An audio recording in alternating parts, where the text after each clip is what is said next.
10가지 선행의 기초. 6번째, 공덕회양. 공덕회양은 자신의 공덕이나 선행을 다른 이와 함께 나누는 것이다. 공덕회양이라 옮긴 빠띠다나는 빠띠와 다나의 합성어이다. 보시의 경우에 있어서 보시자는 자신의 행위로 좋은 과보를 받는다는 건 분명하다. 더구나 자신이 얻은 공덕을 다른 이와 함께 하고자 하는 그 마음은 실로 더 수승한 마음이다. 만약 공덕을 지었으면 내가 지은 이 공덕을 회양하니 들을 수 있는 이 모두 듣고 내가 얻은 이 공덕만큼 그대들도 공덕을 누리기를 이라고 회양을 하여야 한다. 이러한 공덕 회양은 공덕을 짓는 것과는 별개의 또 다른 좋은 일이다.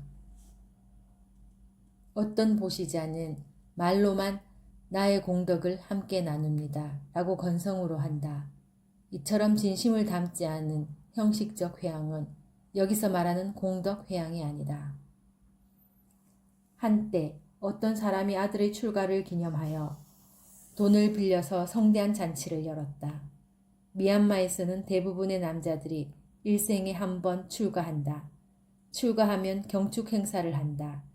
이때 의식을 치르는데 여유가 있는 이들은 성대하게 한다. 그는 잔치를 열면 많은 이들이 축의금을 낼 것으로 여겼으나 자신이 지출한 경비보다 적은 축의금이 들어왔다. 행사를 다 마치고 회양을 해야 하는 시간이 되었다. 그때 그는 마음속으로 내가 얼마를 쓰고 들어온 돈은 얼마인지를 계산하고 있었다. 그러자 곁에 있던 사람이 그에게 공덕 회양의 시간이니 어서 하라고 알려줬다. 회양의 시간이니 내가 오늘 행한 보시의 공덕을 여러분과 함께 합니다 라고 해야 하는데 그는 당시 이 잔치를 괜히 열어서 내가 손해를 보게 되었구나 라고 생각하였다.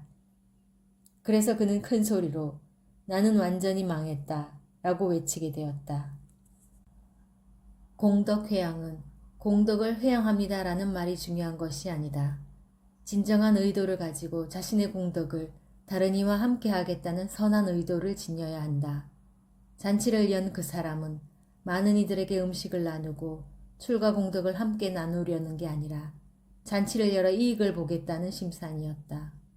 그 나쁜 의도에 압도되어 회양한다는 말도 제대로 못하게 된 것이다. 공덕은 나누어도 줄지 않는다. 선행을 하고 그 공덕을 나누면 혹여 공덕이 줄지 않을까 염려하는 이도 있다. 하지만 잊지 말아야 할 것은 공덕은 당신의 의도에 따라서 얻어진다.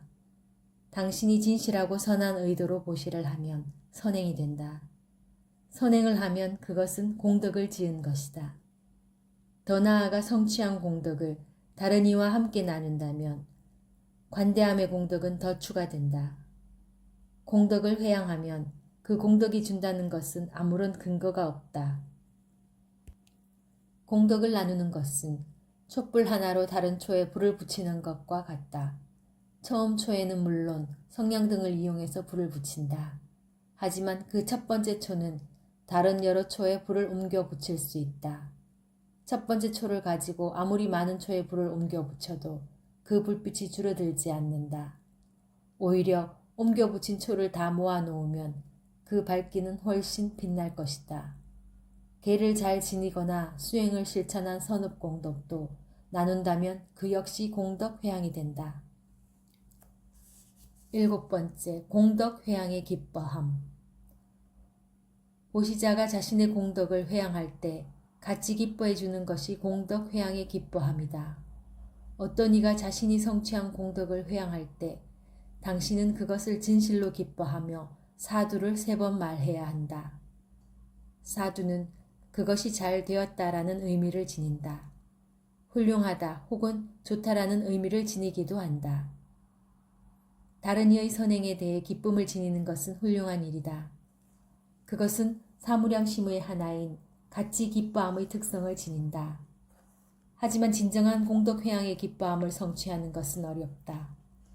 타인의 공덕에 대해 진정 함께 기뻐하는 마음 없이 단지 습관적으로 되뇌는 사두는 진정한 공덕 회양의 기뻐함이 아니다. 그것은 단지 형식적인 행동에 지나지 않는다. 그리고 어떤 경우에는 다른 이의 공덕행에 대하여 진정으로 기뻐하지 않는 이도 있다. 같이 기뻐함 대신에 시기나 질투를 일으키는 이도 있다.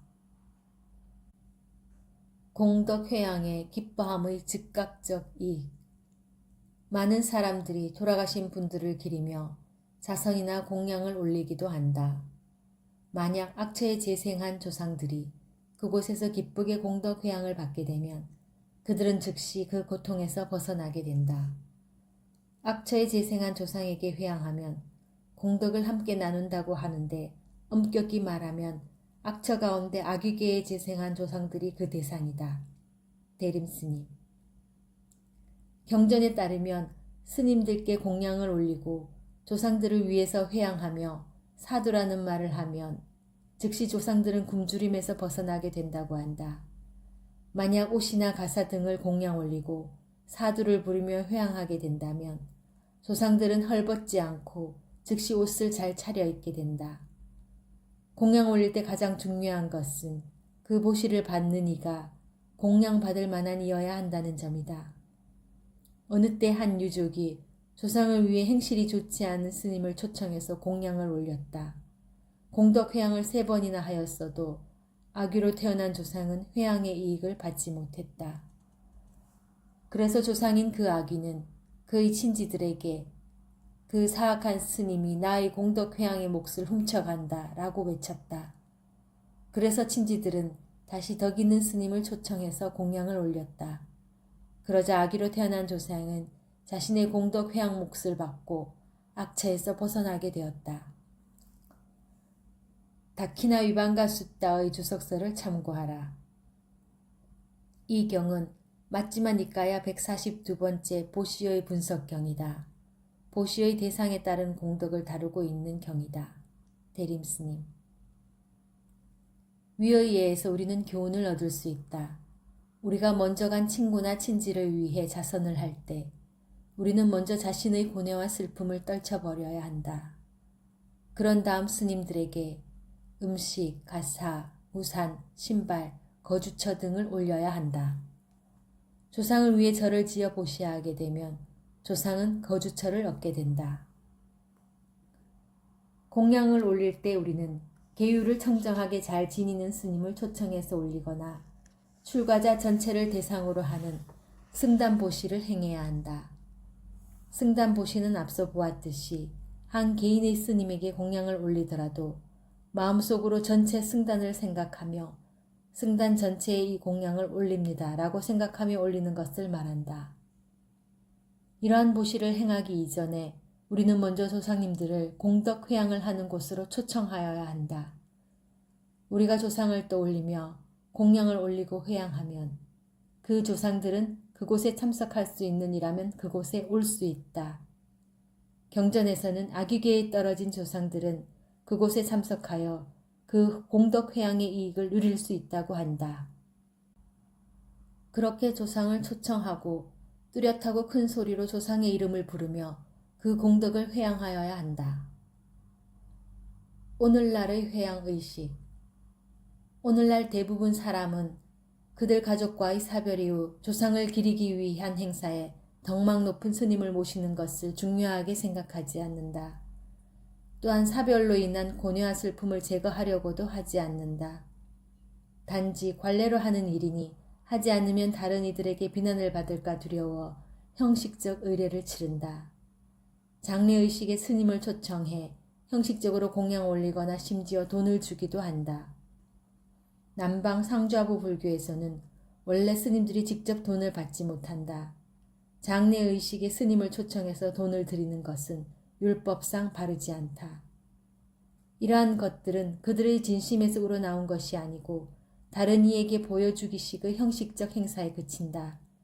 이렇게 건성으로 의식을 치르고 조상들께 자신이 지은 공덕을 회양한다고 말한다. 이처럼 장례식장에서 울며 불며 슬퍼하면서 공덕 회양을 하는 것보다 집에서 슬픔을 가라앉히고 고요히 공양 올리는 것이 훨씬 낫다. 하지만 장례식장에서 슬픔과 탄식을 가라앉히고 진정으로 공양 올리고 선행을 실천하면 그 역시 공덕이 있다.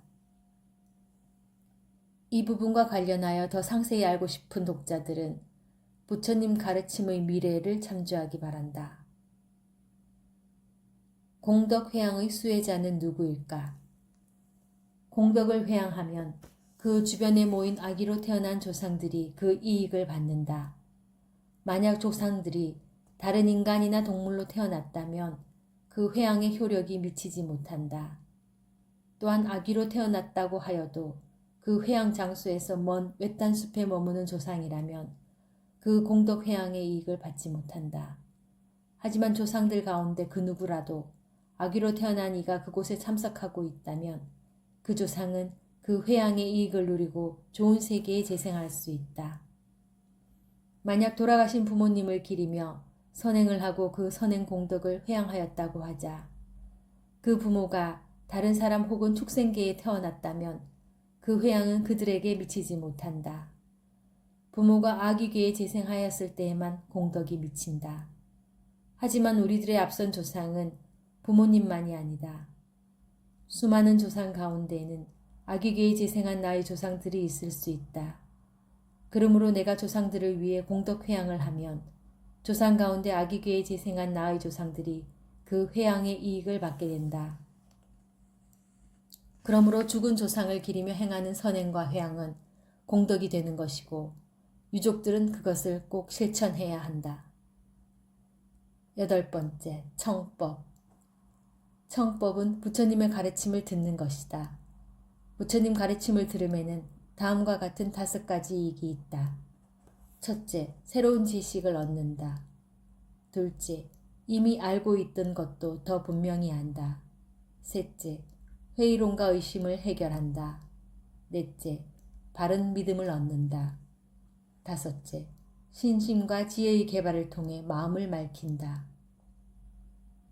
청법의 잘못된 방법. 위에서 언급한 청법의 5가지 이익의 관점에서 법을 들음은 진실된 청법이다. 하지만 어떤 이는 단지 법을 설하는 이와 친분이 있기에 법을 듣는다. 어떤 이는 재미있는 잡사나 농담을 즐기거나 법을 듣지 않으면 다른 사람에게 눈치가 보여서 듣거나 설법자가 얼마나 잘하는지 보려고 법을 듣기도 한다. 이와 같은 저열한 의도로 법을 들으면 어떠한 이익도 얻지 못한다. 한때 어떤 사람이 작은 배를 타고 강을 건너려 하였다. 배사공은 그 배가 조금 새고 있다고 경고하였다.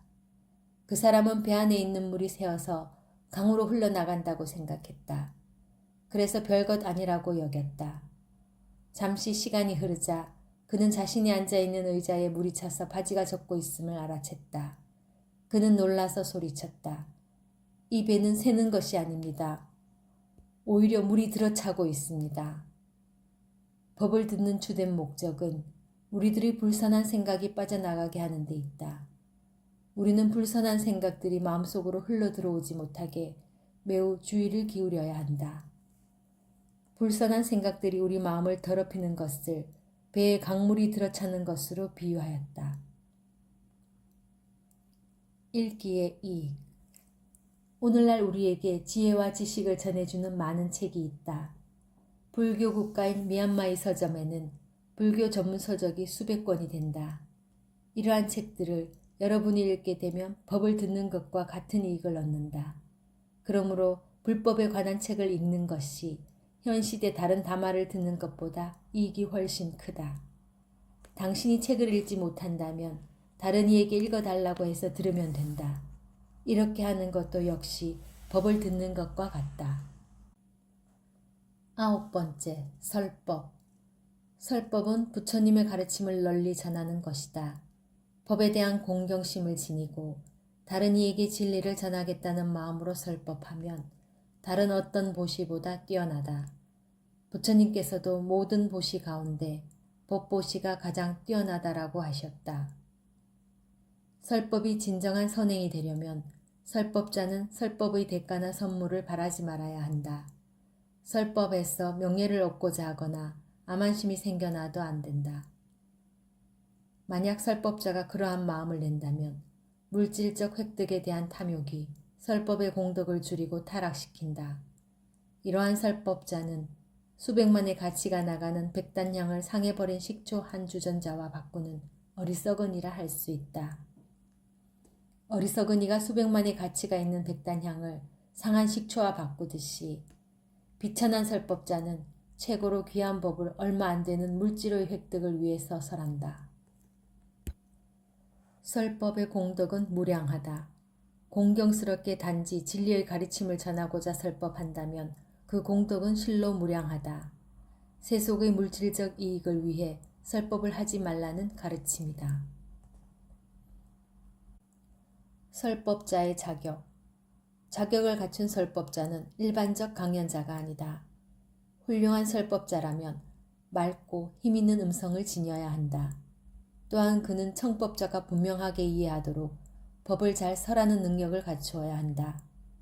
이러한 설법자를 찾기는 쉽지 않다. 목장에 1000마리의 암소가 있어도 그중 하나가 훌륭한 수송아지를 낳는 것처럼 수천의 어머니가 있어도 한 사람의 위대한 설법자를 낳기 어렵다. 실로 위대한 설법자 한 분 얻기가 너무도 어렵다. 부적절한 억양의 불이익.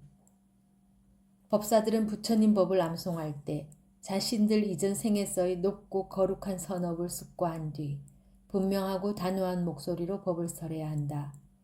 설법을 멋있게 하려고 부적절한 강세, 억양 혹은 발성을 의도적으로 시도해서는 안 된다. 상자부 불교의 경전은 빨리어로 전승된다. 빨리어는 문자는 전해지지 않고 소리로 전해져 온다. 소리로 전승된 빨리 경전이기에 그 경전의 발음을 정확히 하지 않고 자신이 멋대로 하는 것을 금한다. 부처님께서도 법을 설할 때 멋있게 보이려 노래 부르듯 하거나 발성을 기이하게 꾸미는 것의 폐해를 지적하셨다. 그것들이 가져다 주는 불이익은 다음과 같다. 첫째, 법을 설하는 이가 자신의 목소리에 대해 집착심을 지니게 된다. 둘째, 법을 듣는 이는 설법자의 음성에서 탐욕에 찬 즐거움을 찾게 된다. 셋째, 설법자는 제가자처럼 노래 부르듯 한다고 비난한다. 넷째, 설법자는 감미로운 목소리를 내려고 애를 써서 집중을 놓친다. 다섯째, 후대의 승려들이 앞선 이들의 이러한 부적절한 설법이나 독경을 따라하게 된다. 근래에 이들 폐해가 종종 드러나고 있다. 젊은 스님들이 앞서 잘못된 설법을 따라하고 있다. 독실한 이들은 그러한 사이비 설법자의 법문에는 거의 참석하지 않는다. 설법에 참여하더라도 그러한 사이비 설법은 귀담아 듣지 않는다. 법문 듣기를 즐기는 잘 배운 이들도 그러한 저속한 설법과의 법문을 듣고 있노라면 창피함을 느낀다. 부처님이 가르치시지 않은 내용을 가르치는 설법자, 경전과 다른 황당한 주장을 하는 설법자, 교학과 수행의 성취 없음에도 자신을 추켜 세우는 설법자 등을 만나면 부처님 가르침을 잘 배운 이들은 그들을 보고 되레 창피함을 느끼고 안타까워한다. 법을 설하는 이라면 고귀한 법을 설할 때 노래 부르듯 흥얼거리며 품위를 잃어서는 안 된다. 그처럼 설법하는 것을 부끄럽게 여겨야 한다. 상자부 빨리 경은 운율도 있고 억양도 존재한다. 하지만 다른 이가 듣기 좋게 자신이 제멋대로 바꾸어서 노래처럼 흥얼거리지 말아야 한다. 한두 사람 그런 이가 나오면 그 숫자는 눈덩이처럼 불어나서 원래 전승되던 가르침은 훼손되고 소멸될 것이다. 설법의 단순한 방식. 설법은 법당에 많은 대중을 모아놓고 행하여야만 하는 것은 아니다. 한두 사람을 위해서라도 법에 관해서라고 설법자가 그 대가를 바라지 않고 행하면 그것이 진정한 설법이 된다. 신도들을 훈계하고 학문을 전수하고 자연과학 기술을 가르치고 부처님의 가르침을 읽고 새기는 이 모든 것이 법을 설하고 전하는 것이다. 오늘날의 출가자들은 훌륭한 설법자가 되기 위해 스스로 노력하여야 하며 바르게 읽고 쓰며 대중에게 잘 전하는 법을 학습하여야 한다. 대중에게 가르침을 전하기 위해서 연설법이나 그 외의 여러 학문에 대해서도 교양을 갖추어야 한다. 10번째, 올곧은 믿음. 옳고 바르게 믿는 것을 올곧은 믿음이라고 한다. 믿음이라는 것은 자신의 지혜에 기초하여 대상들을 바라보는 견해라 할 수 있다. 그러한 견해가 올바를 때는 바른 견해라고 한다. 바르지 못한 믿음은 삿된 믿음 혹은 삿된 견해라고 한다. 좀 더 이해를 돕기 위해서 먼저 아래의 내용을 깊이 숙고해보라. 첫째, 선행과 불선행. 둘째, 선행과 불선행에 따르는 선한 과보와 불선한 과보. 셋째, 자신의 선행과 불선행에 따른 현재와 다음 생의 존재. 넷째, 천신과 범천들.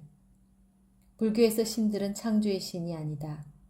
천신과 범천들도 그에 따른 선업이 있었기에 그러한 과보가 맺어진 것이다. 다섯째, 고귀한 길을 실천하여 성취한 선정과 신통지 혹은 아라한과를 성취한 분. 이러한 것들을 숙고하고 난 뒤에 만일 여러분이 이와 같은 것이 실제한다고 안다면 당신은 바른 견해를 지녔다고 할 수 있다. 이 세상에 선행과 불선행이 있다고 안다. 그러한 선행과 불선행에 따른 과보가 있다고 안다. 그러한 과보로 여러 존재가 있게 된다고 안다. 이러한 것들에 대해 바르게 알고 믿는 것이 올곧은 믿음이다. 이것을 올곧은 믿음 혹은 업자산 지혜라고 한다. 업자산 지혜라는 것은 자신이 지은 선행과 불선행이 자신에게 생겨나는 결과 혹은 자산임을 분명히 아는 것을 말한다. 내가 지은 업이 곧 나의 자산이다. 좋은 행위를 해야만 좋은 결과를 얻는다. 나의 선행은 누가 가져가지 못하고 나의 악행도 누가 없애주지 못한다. 앞서 말한 5가지에 대해 전부 혹은 하나라도 실제하지 않는 것으로 생각한다면 당신은 사견을 지닌 자이다. 업과 업의 결과에 대한 믿음이 없기에 사람들은 동물들이 그들의 업의 결과로 된 존재임을 알지 못한다. 이런 이유로 사람들은 어떠한 유침도 없이 다른 존재의 생명을 해치는 데 주저함이 없다. 업과 그 결과로 사람 혹은 동물로 태어난다. 지금의 동물들이 사람으로 재생할 수도 있고 우리도 악업을 지으면 동물로 태어난다. 사람과 동물이 고정되어 정해진 게 아니다. 우리가 쉽게 죽이는 파리 한 마리도 이전 생의 인간이었을 수 있고 나의 동료거나 가족이었을 수도 있다. 업의 결과로 인한 이번 생과 다음 생이 있음을 믿지 않기에 그들은 이 세상과 존재들이 어떠한 절대자에 의해 창조되었다는 그릇된 믿음을 가진다. 우리들은 이와 관련하여 역사적으로 실존하셨던 부처님에 관해 충분한 증거를 제시할 수 있다. 하지만 절대자라고 불리는 존재에 있어 그러한 다른 어떤 증거가 있는가? 부처님은 아소카 왕의 석주나 인도나 스리랑카의 역사서에서 그 실존을 증명할 수가 있다. 하지만 절대자라는 그 존재의 실존에 대해서는 어떤 증명도 가능하지 않다. 불자의 의미. 올곧은 믿음이 또한 바른 견해라고 할 수 있다. 하지만 바른 견해를 가진 모든 이들이 불자라고 할 수는 없다. 힌두교들도 역시 업과 업의 결과에 대한 믿음을 가지고 있다. 그런 견해를 가지고 있어도 그들을 불교 신자라고 부르지 않는다. 단지 불법승 삼보에 귀의하는 이들이 진정한 불교 신자라고 할 수 있다. 자신이 불자라면 다음과 같이 선언해야 한다. 나는 부처님과 가르침 그리고 승단에 귀의합니다. 이와 같은 귀의는 빨리어나 혹은 각자의 언어로 하여도 된다. 삼보에 귀의한 후에 비로소 자신을 불자라고 할 수 있다. 어린아이들은 삼보에 귀의한다는 것에 관한 분명한 알미 없을 수도 있다. 이럴 때도 전통에 따라 삼보의 예를 표하고 헌신한다면 그들을 불자라고 볼 수 있다. 라따나 고니를 참조하라. 어떻게 올곧은 믿음을 가지는가? 정경과 업자산 지혜는 올곧은 믿음과 동의어이다. 당신이 스스로 업과 업의 결과 그리고 과거나 미래 존재의 실제에 관해 숙고할 때 올곧은 믿음을 얻게 된다. 당신이 보시나 지기와 같은 선행을 실천할 때 이런 선행이 내 생에 좋은 결과를 가져올 것이라는 믿음을 지니면 올곧은 믿음을 개발하는 것이다. 보시나 지게뿐만 아니라 다른 어떠한 선행을 할 때도 마찬가지이다. 모든 선행이 가져오는 이익은 올곧은 믿음을 갖추고 행하였을 때 더욱 커진다. 선행은 좋은 결과를 낳고 악행은 나쁜 결과를 낳는다는 믿음을 지니고 선행을 실천하고 악행은 삼가야 한다. 이것은 어떠한 결과를 바라고 하라는 것이 아니다. 업과 업의 결과에 대한 믿음을 지니고 선행을 실천하는 것이 믿음을 지니지 않고 그냥 하는 것보다 더 낫다는 것이다. 그러한 믿음을 지니는 것이 지혜를 갖추고 선행을 실천하는 것이다. 40가지 선행. 이러한 선행들은 그것을 실제로 행해야만 공덕행이 되는 것은 아니다. 다른 이에게 선행을 권유하고 다른 이에게 선행을 낳는 좋은 결과를 설명하고 다른 이가 선행 지음을 보고 기뻐하는 것, 이 모든 것들이 공덕이 되는 행위이다. 이전에 10선행에 대해서 설명하였는데 이것들은 다시 4가지 요소로 나누어 볼 수 있다. 첫째, 실제로 선행을 하는 것.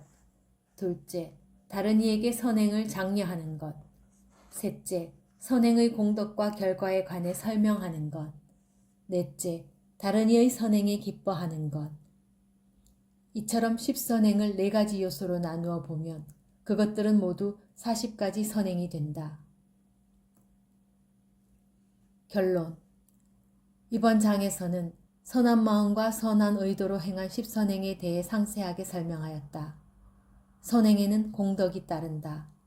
이러한 공덕을 얻기 위해 이 책을 보는 모든 이들이 좀 더 선행을 많이 짓겠다는 마음을 지녔으면 한다. 내가 아는 모든 이들이 최상의 축복인 열반을 실현하기 위해 흔쾌히 선행을 실천하기를 바란다. 나 자신이 보시, 지계, 수행의 토대 위에 굳건히 설 수 있기를. 나 자신이 열반으로 이끄는 선행을 지음에 주저함이 없기를.